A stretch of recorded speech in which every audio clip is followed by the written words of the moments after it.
Hey, what is up, you guys? It is me, Alicia, also known as Bake by Ali, and today I guess I'm gonna start making my first baking video, and I'm gonna start with a cream cheese walnut tart. So let's see how that goes, and let's get started. So first and foremost, please wash your hands, and also I recommend preparing your ingredients and all your tools before, just so it's easier. Okay, so I'm gonna jump right into it, and first you're gonna start off with 1/3 of a cup of softened butter, and then you're gonna add 1/3 a cup of brown sugar. Mix those together until they become fluffy, and you can use a hand mixer or a stand mixer. It doesn't really matter. I prefer using my stand mixer because, to be honest, I'm pretty lazy.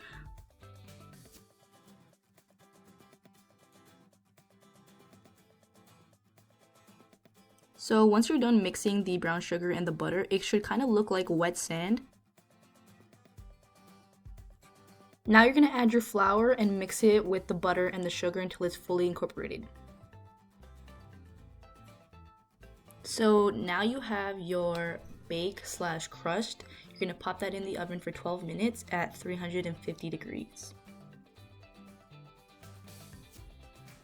So now you're gonna take 2 tablespoons of brown sugar and put that into the mixture with the flour, and then you're gonna mix half of the mixture of the chopped walnuts, and you're gonna go ahead and mix that in with the oil.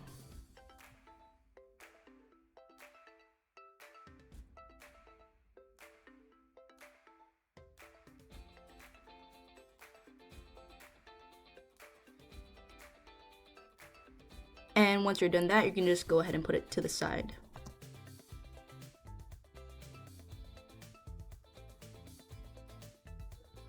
So now you can reattach your mixing bowl. I obviously cleaned it out prior to doing this, but next you're gonna whip out your cream cheese. Make sure it's not frozen. Room temperature is perfect. I prefer Philadelphia cream cheese, but yeah.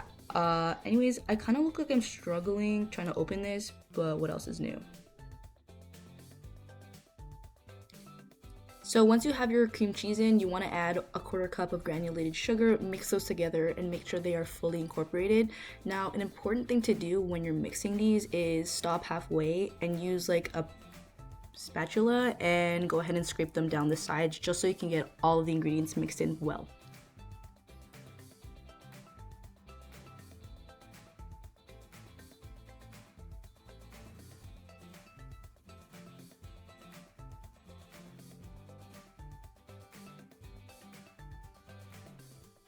And go ahead and mix that up, and don't mind me, I was recording something for Instagram, so just carry on.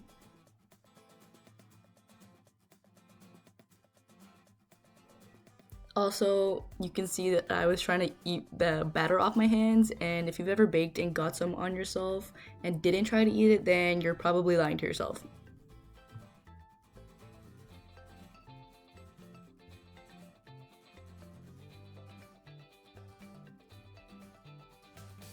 Next, you're gonna add in 1 beaten egg, pour that up in there, 2 tablespoons of either whole milk or light cream, and lemon juice. Now, I recommend fresh lemon juice, but yeah, we're dealing with a pandemic, people. Save your produce for something that's more important. Also, I forgot to mention, don't forget your vanilla. I put in 1 teaspoon.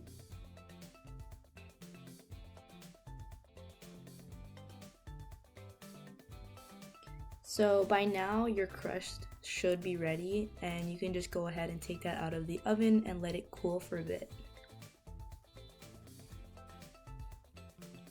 So I ended up changing the angle of how I was shooting it, and I just wanted to know if you guys wanted me to shoot it like this from now on, or if I should have my face in it. I don't know, let me know. So anyways, once you have your crust, it should be cooled, and you can take your cream cheese filling, pour it into the pan, and gently spread it, making sure it's even using a spatula. You will notice almost small lumps. Don't be alarmed, it's completely normal.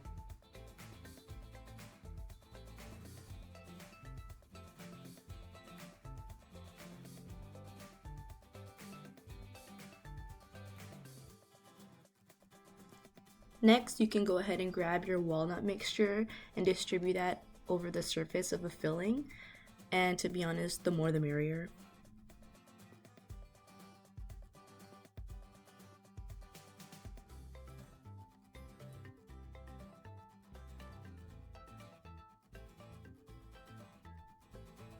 And now you can go ahead and pop that into the oven for about 25 minutes at 350 degrees.